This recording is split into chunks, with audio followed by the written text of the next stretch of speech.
Assalamu alaikum. Welcome back to our online classes of clinical pharmacy. Laboratory data interpretation हम study कर रहे थे ईद से पहले, और उसके बाद जो है हमारा काफ़ी गैप आ चुका है क्लासेस में due to some technical problems. अब हम इसे जो है वो रिज्यूम कर रहे हैं एंड आई होप कि इंशाल्लाह विदाउट एनी प्रॉब्लम हम इसे कंटिन्यू रखेंगे और जो टाइम हमारा वेस्ट हुआ है उसे भी कवर करने की कोशिश करेंगे। ठीक है, तो लेबॉर्ट्री डेटा इंटरप्रिटेशन का हमने ओवरव्यू जो है वो देख लिया था, और हेमाटोलॉजी रिलेटेड जो डेटा है उसे भी स्टडी कर लिया था। Today we are going to start urine analysis, और urine analysis is our lecture number 14। Okay जी, तो यूरिन एनालिसिस हमें रीनल प्लस नॉन रीनल दोनों जो डिजीज़ हैं उनकी इंडिकेशन बताता है। यूरिन एनालिसिस का डेटा जो है वो हमें ये भी बता सकता है कि रीनल सिस्टम रिलेटेड कुछ डिजीज़ हैं, डिज़ॉर्डर्स हैं। इसके साथ साथ यूरिन एनालिसिस का डेटा हमें नॉन रीनल जो डिजीज़ हैं उसके लिए भी इंडिकेशंस दे सकता है। ठीक जी, तो इसमें physical, chemical and microscopic examinations जो है वो किए जाते हैं यूरिन एनालिसिस में, और एक फार्मासिस्ट का काम जो है वो यूरिन एनालिसिस के टेस्ट को ऑर्डर करना नहीं होता और ना ही इन टेस्ट को कंडक्ट करना होता है, बल्कि जब एक फिजिशियन ये टेस्ट ऑर्डर करता है और उसके बाद जो रिपोर्ट्स आती हैं और उन रिपोर्ट्स की आउटकम जब पेशेंट प्रोफाइल के में लिखी जाती हैं या पेशेंट प्रोफाइल के साथ अटैच की जाती हैं, तो उस बेसिस पे फार्मासिस्ट जो है वो रिव्यू करता है पेशेंट प्रोफाइल को, और जो ड्रग थेरेपी मैनेजमेंट है उसके लिए डिसीजंस लेता है। ठीक जी, तो physical, chemical and microscopic examinations के बहुत सारे पैरामीटर्स में से ये चंद एक पैरामीटर्स हैं जिसे हम इंडिविजुअली वन बाय वन जो है वो स्टडी करेंगे।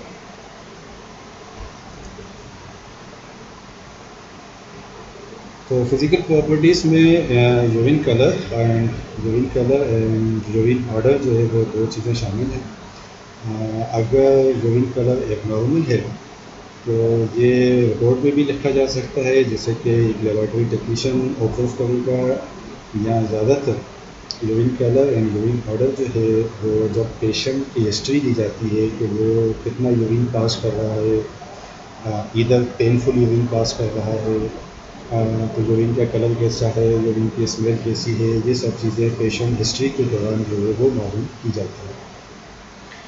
तो जो नॉर्मल यूरिन कलर है वो एवरीवन नोस के लाइट येलो कलर का ज़्यादातर होता है। अगर ये एबनॉर्मल है तो बहुत सारे फैक्टर्स इसमें इंक्लूड होते हैं, और जो आगे जो चीज़ें हैं उसमें भी हम स्टडी करेंगे कि क्या क्या चीज़ें यूरिन कलर को डिस्टर्ब कर सकती हैं। Abnormal urine colour foods and medications और कुछ मेटाबॉलिक प्रोडक्ट्स की वजह से होता है, और ये इंडिकेट कर सकता है इन्फेक्शन को भी।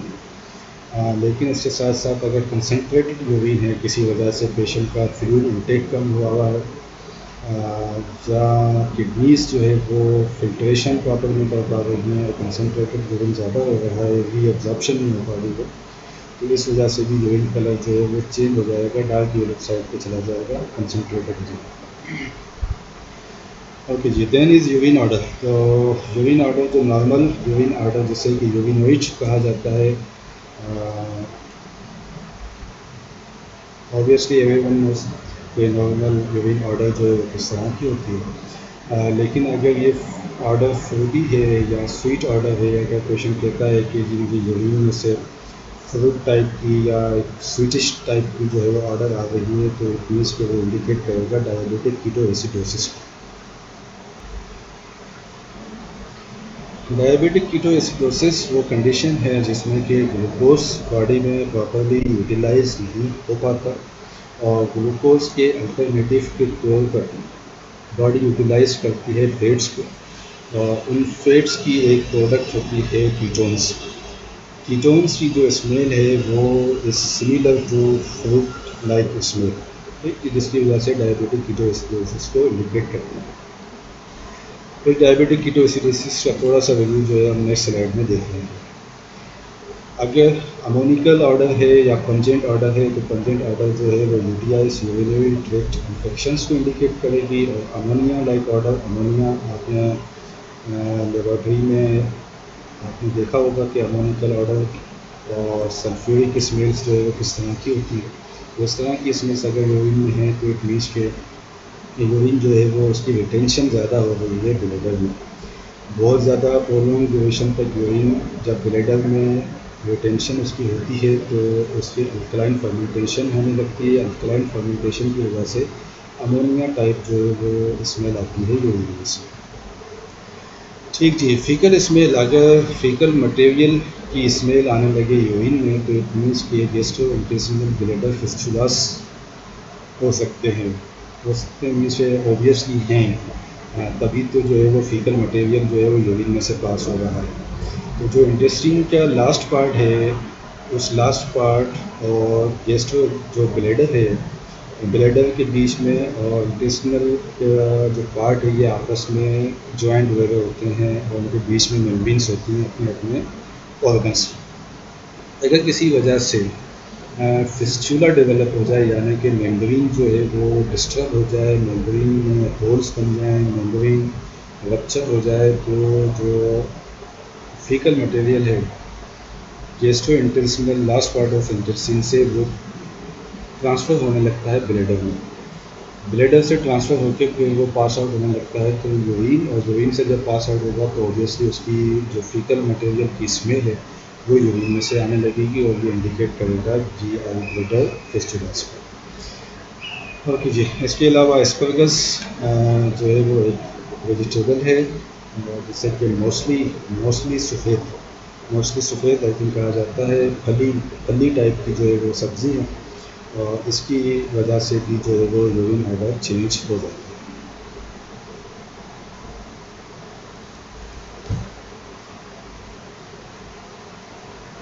ओके जी, तो ग्लूकोज मेटाबॉलिज्म और ग्लूकोज यूटिलाइजेशन आपने ह्यूमन फिजियोलॉजी में और प्रोबेबली फार्माकोलॉजी में स्टडी किया होगा कि glucose utilisation is dependent on insulin.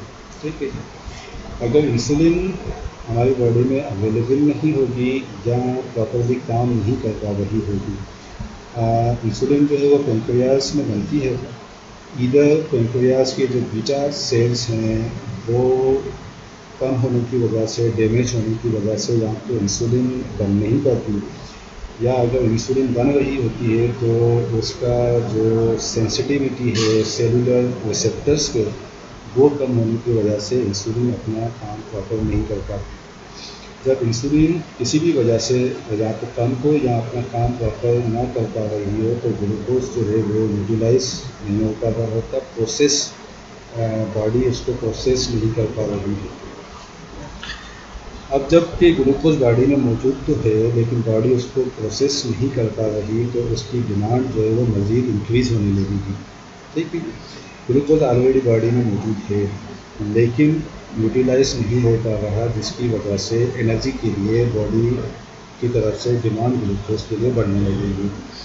तो आपको इंसुलिन का फंक्शन आपको पता है कि इंसुलिन ग्लूकोज को सेल्स में इंटर भी कराती, यूटिलाइज भी कराती है और उसके साथ साथ उसको जो ज़रूरत से ज़्यादा ग्लूकोज होती है उसे लीवर में जो है वो स्टोर करा देती है।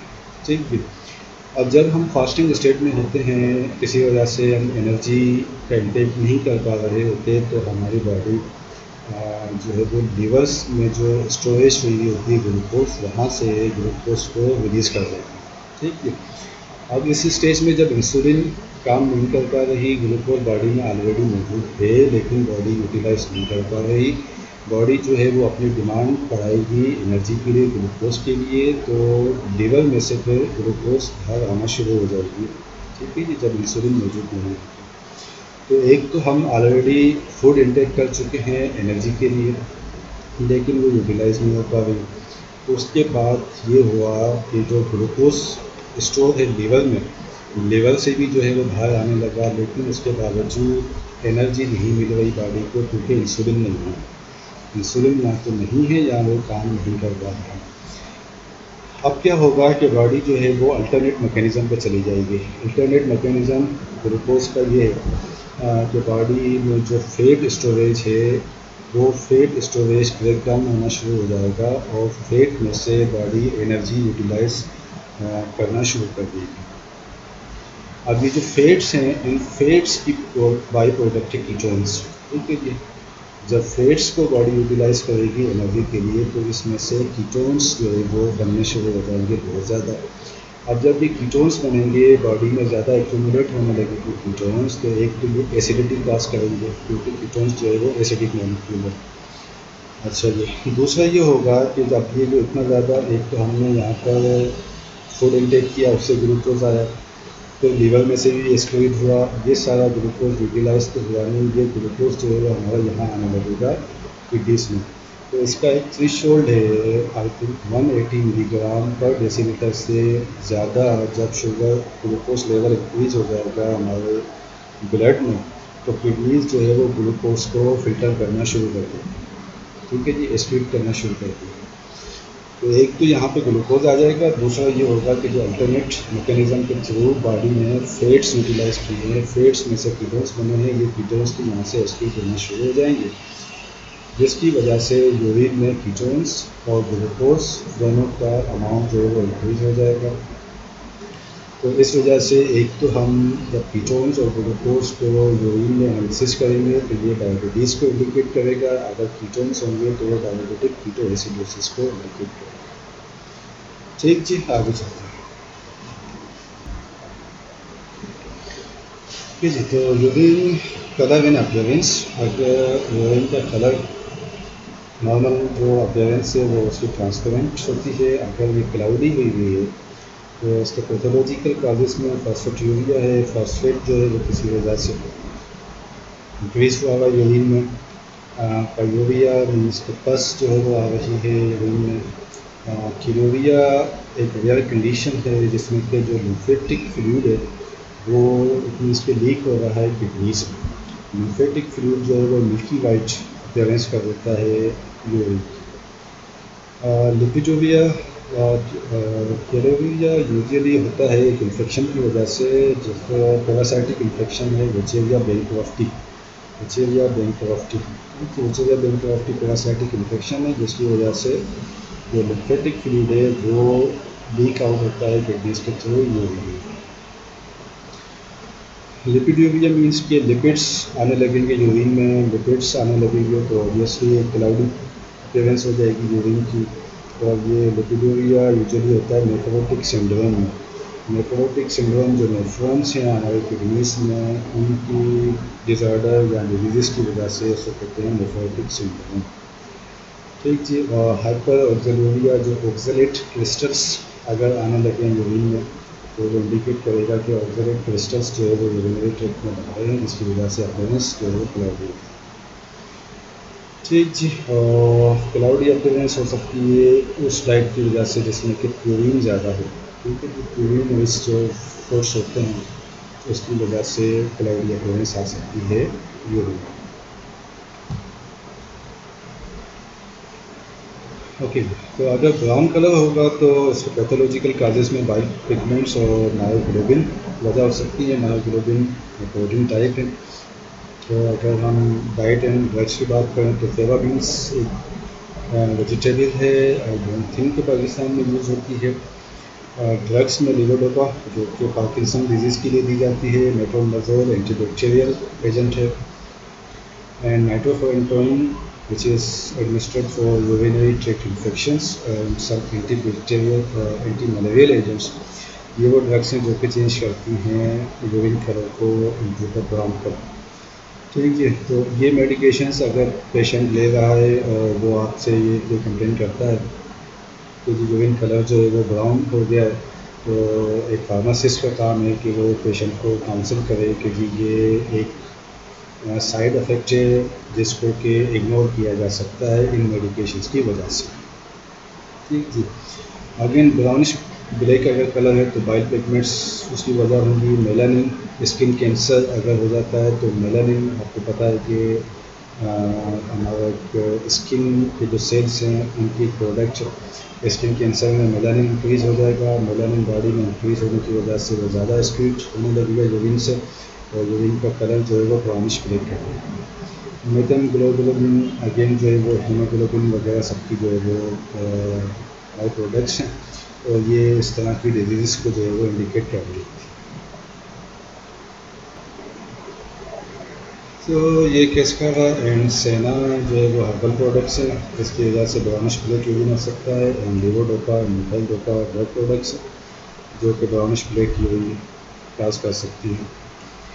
अगर यूरिन कलर ग्रीन और ब्लू है तो इंडिकेट करेगा यूरिनरी ट्रैक्ट इन्फेक्शंस को, जो सूडोमोनाल स्पीशीज़ हैं, सूडोमोनास वगैरह इस तरह की इन्फेक्शंस को इंडिकेट करेगा। बिलीवर्डिन बिलीरुबिन की जो बाई प्रोडक्ट्स हैं, मेटाबॉलिज्म के प्रोडक्ट्स हैं, उसको इंडिकेट करेगा कि लीवर डिजीज़ कुछ हुई भी है जिसकी वजह से बिलीरुबिन का मेटाबॉलिज्म डिस्टर्ब है। ठीक है, और कौन सी ड्रग्स हैं जिसकी वजह से यूरिन कलर ग्रीन और ब्लू हो सकता है? एमिट्रिप्टाइलिन ट्राइसाइक्लिक एंटी डिप्रेसेंट ड्रग है।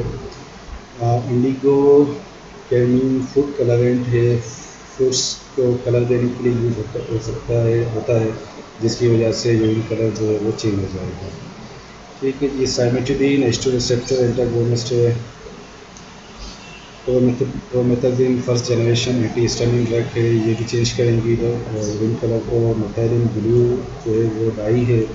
और ट्राइएंट्रीन हमारे पास पोटेशियम स्पेयरिंग डायूरेटिक है, इसकी वजह से यूरिन कलर चेंज हो जाएगा इनटू ग्रीन और ब्लू।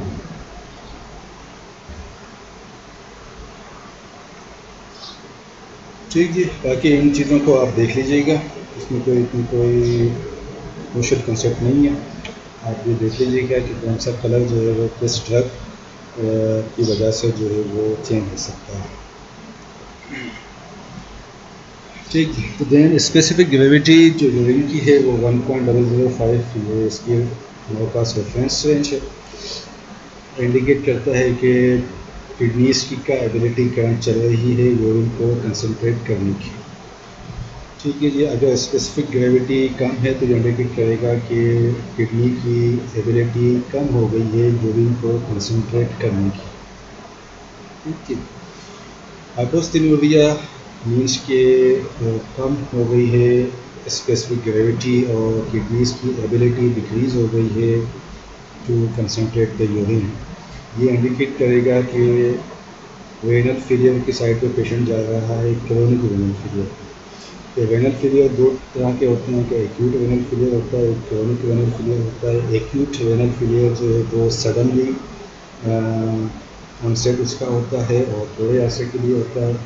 और क्रोनिक रेनल फेलियर जो है वो एक लंबे अरसे से चलता हुआ आ रहा होता है और उसके डिफरेंट जो है वो फैक्टर्स होते हैं। और क्रोनिक रेनल फेलियर को ट्रीट करने के लिए भी बहुत ज़्यादा टाइम जो है वो चाहिए।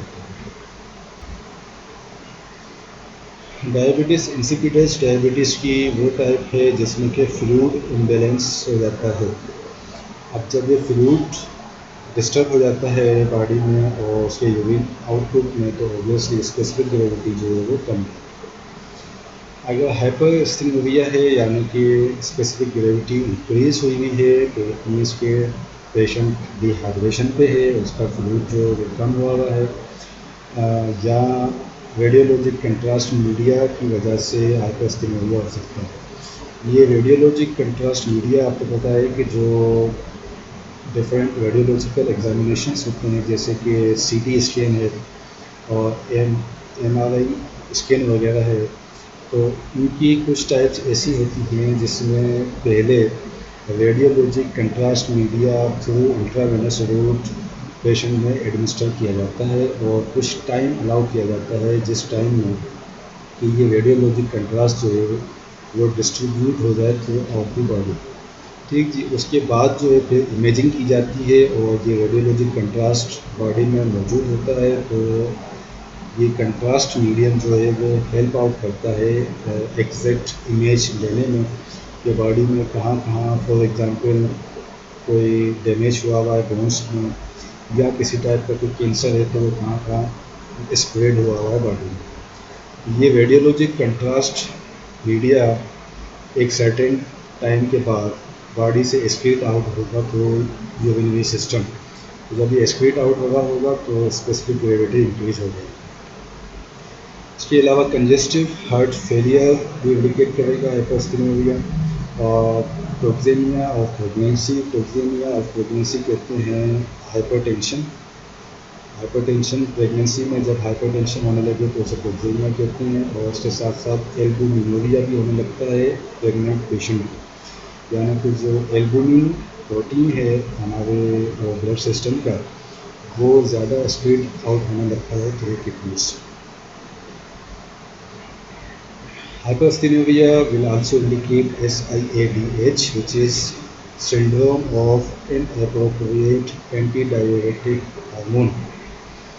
Syndrome of inappropriate antidiuretic hormone, जो हमारा जो एंटीडायूरेटिक हार्मोन है ये इनएप्रोप्रिएट होने लगे, ठीक है जी। इसका फंक्शन जो है वो इम्प्रॉपर होने लगेगा, जिसकी वजह से हाइपरस्टेरोइडिया क्लास हो जाएगा। और इसके अलावा अगर ग्लूकोज या प्रोटीन 2 ग्राम पर डे से ज़्यादा अगर स्पीड होगा तो ये भी हाइपरस्टेरोइडिया को इंडिकेट करेगा।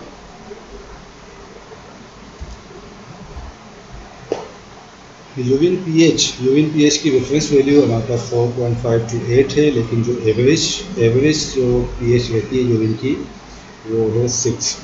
अगर ये अल्कलाइन साइड पे है यानी कि 8 से अबव जाने लगी है तो ये इंडिकेट करेगी urinary tract infections, particularly Proteus and Pseudomonas.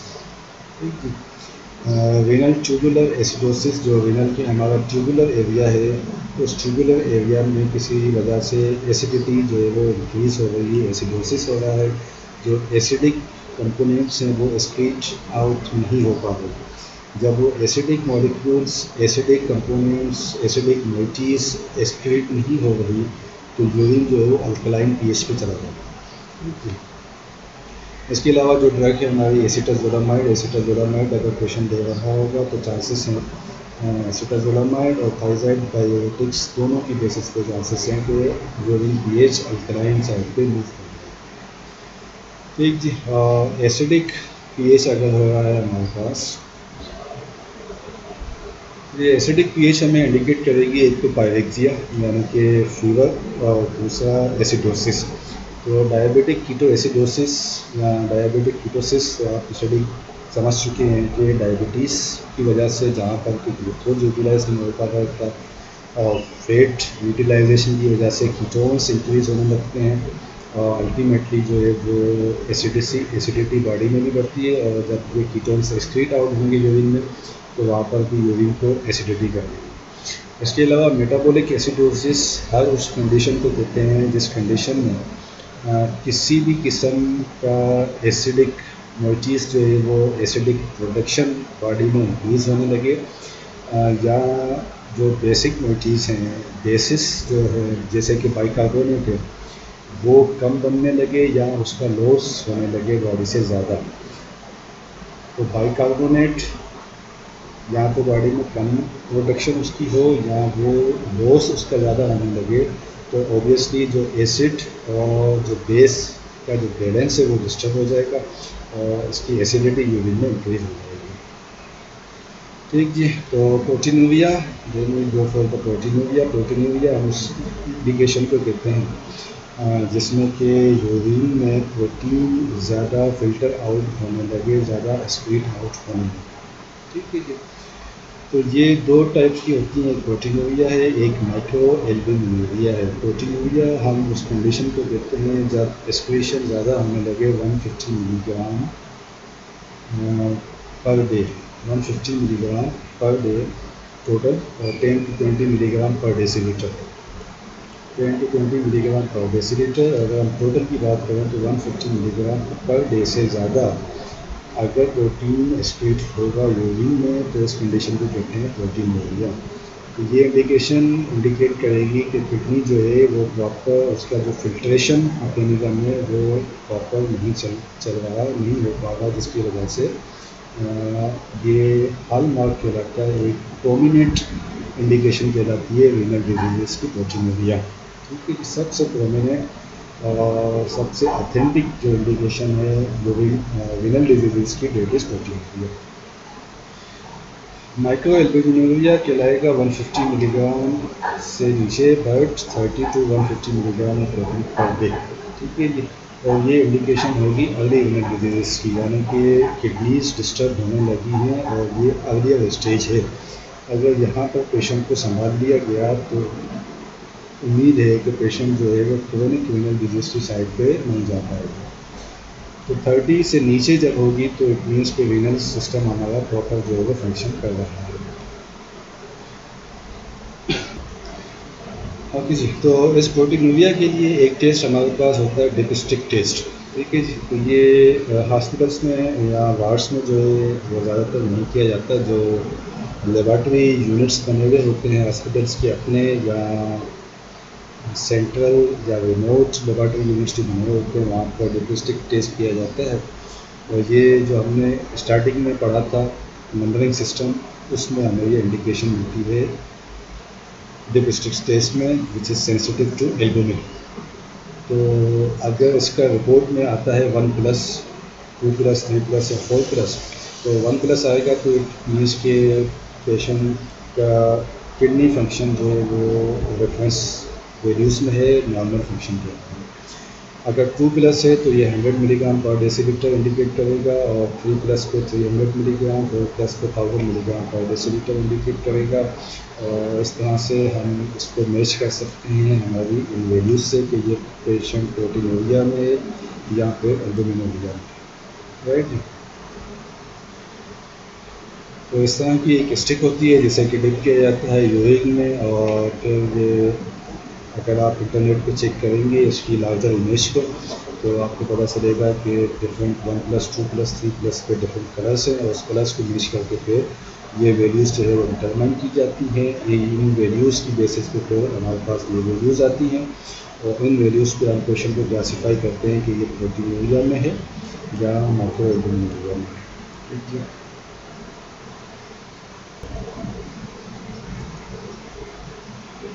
जी, तो ये मैंने खुद भी यहाँ पर रखी हुई है एक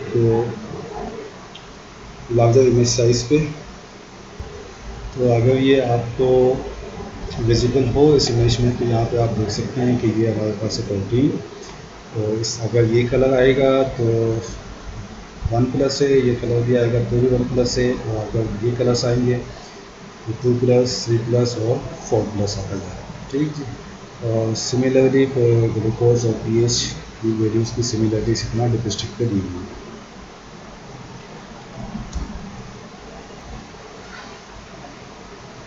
यूरिन एनालिसिस के डिफरेंट पैरामीटर्स की बेसिस पे डिफरेंशियल डायग्नोसिस इस तरह से जो की जा सकती है।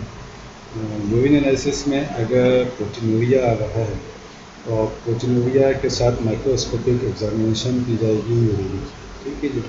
तो माइक्रोस्कोपिक एग्जामिनेशन ऑफ यूरिन में अगर एरिथ्रोसाइट्स कास्ट आते हैं, यानी कि स्लाइड्स में एरिथ्रोसाइट्स माइक्रोस्कोपिक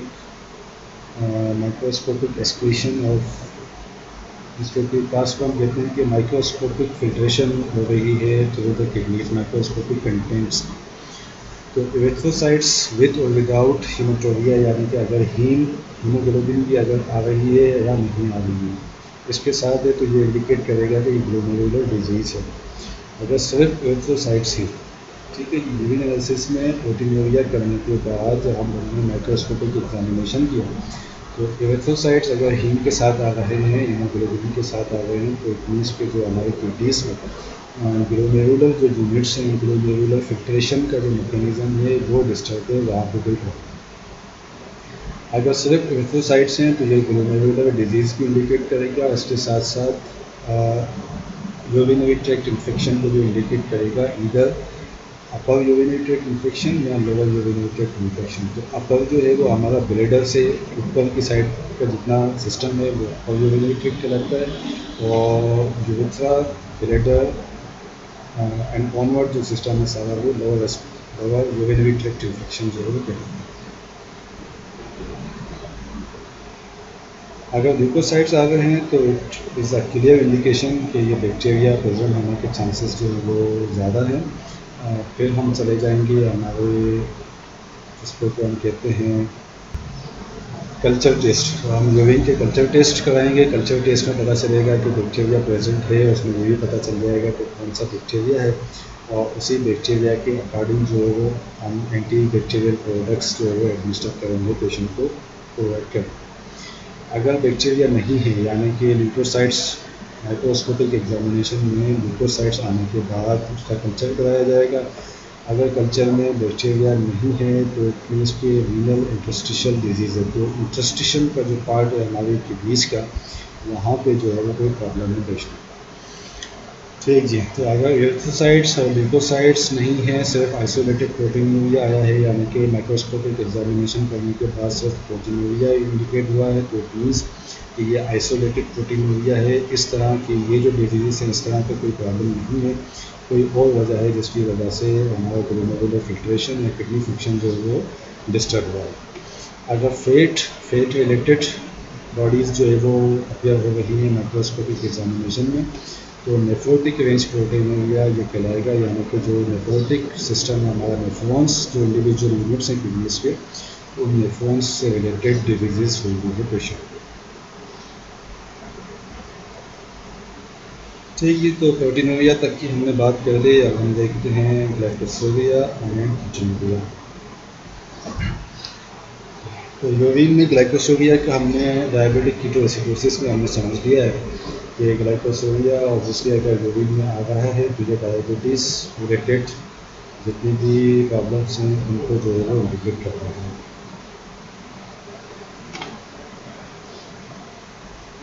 180 मिलीग्राम पर डेसीलीटर, ठीक है, ये यहाँ पे आपने पर लगाना है। 180 मिलीग्राम पर डेसीलीटर से ज़्यादा अगर सीरम ग्लूकोज हो जाएगा तो किडनीज जो है वो फिर उसको रीअब्जॉर्ब नहीं कर पाती ग्लूकोज को, और ग्लूकोज पे यूरिन में स्पीट आउट होने लगता है। एटियोलॉजीज इसकी सबसे इम्पोर्टेंट जो है वो डायबिटीज़ मेलाइटिस है।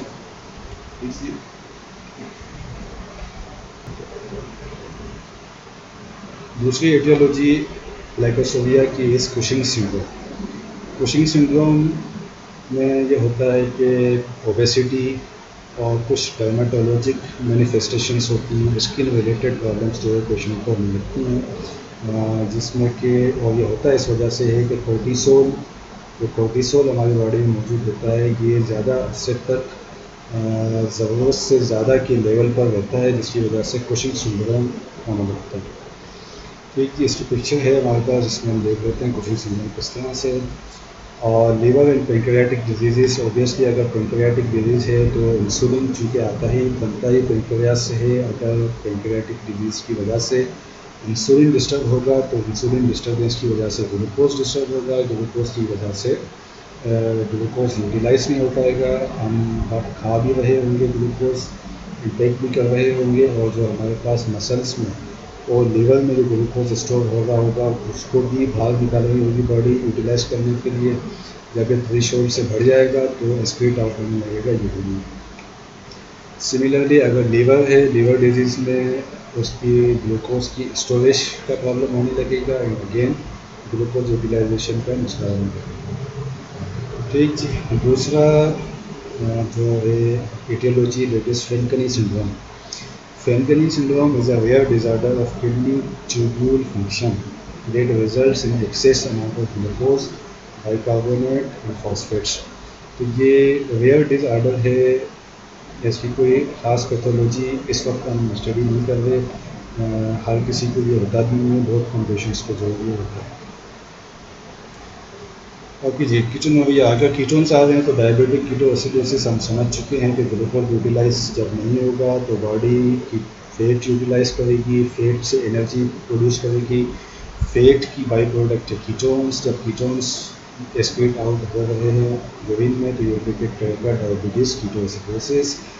या अगर हम कार्बोहाइड्रेट फ्री डाइट्स ले रहे हैं, इस तरह की डाइट्स ले रहे हैं कि सिर्फ प्रोटीन्स के ऊपर जो है वो गुजारा कर रहे हैं और कार्बोहाइड्रेट कम से कम ले रहे हैं, डेट से कि डाइट्स जो लोग डाइटिंग कर रहे होते हैं कि जी कार्बोहाइड्रेट्स कम से कम लेने हैं, जब कार्बोहाइड्रेट्स बहुत ज़्यादा कम लिए जा रहे होंगे तो ओबियसली बॉडी जो है वो फेट्स पे चली जाएगी और फेट से कीटोन्स आएंगे और कीटोन्स इंक्रीज हो जाएंगे, एस्टिवेशन इंक्रीज हो जाएगी और एसिडिटी भी होने लगेगी। स्टारवेशन किसी वजह से स्टारवेशन पे या फास्टिंग पे है, कोई बंदा कोई जेल वेल में पड़ा हुआ, कोई खाना वगैरह नहीं मिल रहा उसको, समथिंग लाइक इट, और प्रेगनेंसी में भी कीटोनुरिया जो है वो होने लगता है।